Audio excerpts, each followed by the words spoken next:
Welcome back to another FPL video. This is my team selection video ahead of game week 3. I'm actually playing my wildcard, so I'll show you my team. I'll run through the best captain options, and I'll quickly run through my team and my score from game week 2 as well. So let's have a look.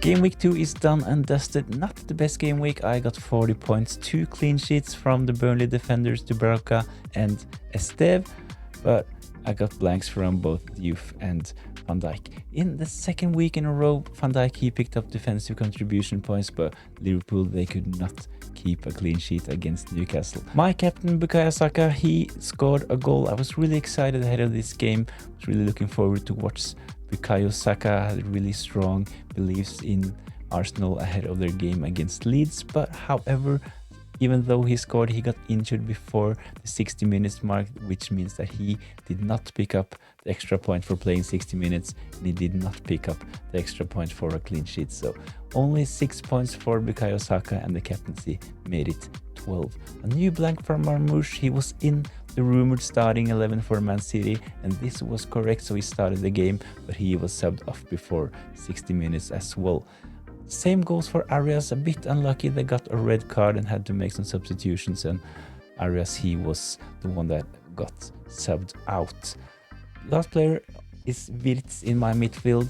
I think that if you still have Wirtz in your team, I think it makes sense to give him a couple of more games, but as mentioned, I'm on a wildcard at the moment, and I think that Wirtz will be gone from my team. Up front, new triple blank from my attacking trio. Really frustrating.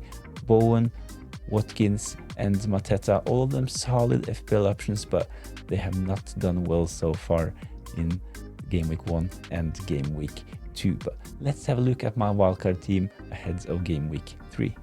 So this is my team selection ahead of game week 3, my wildcard team. If you want more information and details about my picks, go check out the wildcard video. But I'll quickly run through the team in this video as well. So in goal, I have Sanchez and Dubravka.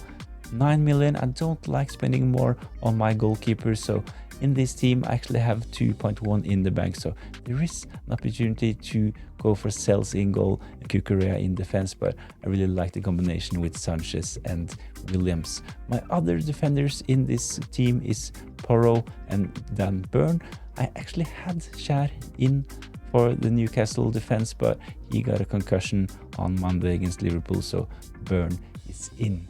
On my bench, I have both Van de Ven and Rodon, and they are in due to a plan to use my bench boost really soon. So if you want more information about my chip strategy, more information about this wildcard team as mentioned, go check out the wildcard video. The link is in the description down below. But in midfield in this team, I have Cunha. I could have gone for Bruno Fernandes. As mentioned, I have 2.1 in the bank, but I think that Cunha looks good at the moment. Should have scored in game week 2, so he is in. I know that selecting a Man United midfielder is kind of a minefield, but at the moment Cunha is in. Rodgers as well didn't really impress us in game week 1 and game week 2, but I really like the pictures for Aston Villa, so he is in. Johnson can be curious to save 0.4, but at the moment I really like Johnson and only selected by 4.5% of the managers. The last player in midfield is Elanga. I actually had Gordon in this spot, but he got sent off against Liverpool, so Elanga is his replacement. Of course, you can go for Barnes, but at the moment, only selected by 7% of the managers. I really like Elanga as well, so he is one of my punts in my Game Week 3 wildcard. Up front, I've gone for Erling Haaland, Chris Wood, and Joao Pedro. I really like the comments from Maresca ahead of Game Week 2.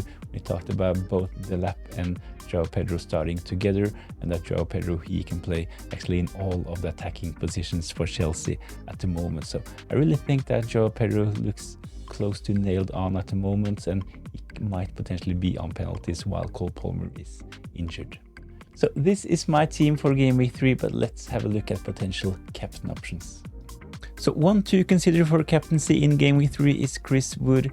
He did well in Game Week 1, blanked in Game Week 2, but in Game Week 3 he's playing against West Ham. They have been the absolutely worst team when we take a look at their defensive stats. So kept 0 clean sheets, conceded 8 goals, 9 big chances against them, and 12 shots on target. So they're worst in the league in all of those categories, actually. And when we take a look at expected goals against them, they have 3.50, which is 17th worst in the league as well. So West Ham, they have started the season really bad when we take a look at their defense, as mentioned. So I think that there is a potential for Nottingham Forest to exploit their vulnerabilities and potentially score a lot of goals in game week 3 as well. So Chris Wood, if you have him in your team, should be in consideration for the captaincy.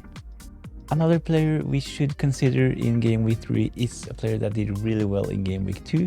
Joe Pedro, 15 points in game week 2, really smashed it. In game week 3, Chelsea, they are playing against Fulham. When we take a look at their stats, they haven't actually been that bad. They have kept 1 clean sheet, only conceded 2 goals, 4 big chances and 7 shots on target. They have an expected goal of 3.10. This is close to West Ham, so they have actually only conceded 2 goals, which is good. But when we take a look at the chances conceded and expected goals against them, I think Fulham maybe have been a bit fortunate, only conceding 2 goals.